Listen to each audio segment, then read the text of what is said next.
called The Blue Earth Tarot by Allison Davies. She is an independent creative artist, and I'll put the link to her shop below in the description.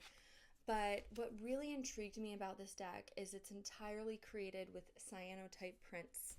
And so all of the artwork is very this deep indigo blues and whites and ultramarine hues, and it's very minimalist. So cyanotype printing, for those of you that don't know, is something that came out in like the 1800s. It's like a very old form of photography. And you take this chemical mixture and you soak like a cloth or a piece of paper with this mixture, and then you place objects on top of it and you put it out in the sun. And depending on what is exposed to the UV rays of the sun and what's in shadow will give you those color contrasts. So she actually cut out these shapes or collected objects and put them on top and exposed them to light to create these really cool minimalist abstract works of art that I think are really unique. I love cyanotype printing. I feel like it's a underappreciated art form, and so when I saw her deck I was like, oh, I've got to get this. And obviously blue is like one of my favorite colors, but it's a very unique deck, but it is not a Rider-Waite-Smith clone.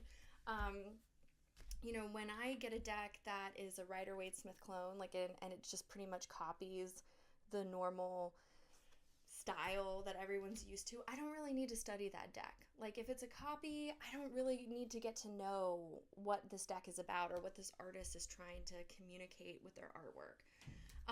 But when I get a deck like the Blue Earth Tarot that's like entirely unique, and she uses different symbolism and different concepts, I need to kind of sit with it. I need to get to know this deck because every single deck reads differently. A tarot represents archetypes, and archetypes are universal, and there's many, many, many, many different ways to communicate and experience those archetypes, not just the Rider-Waite-Smith way. And when we get a deck that is not a clone, you really, at least for me, I have to like really sit and connect and bond with the artwork and create connections in my mind and my subconscious so that I can communicate these concepts. And one of the ways that I do it is with music. And if you've watched my other deep dive videos, you know I also incorporate like movies and books and fragrances, and I love to just explore art and philosophy and all these different ways of creation that inspire me with my tarot decks.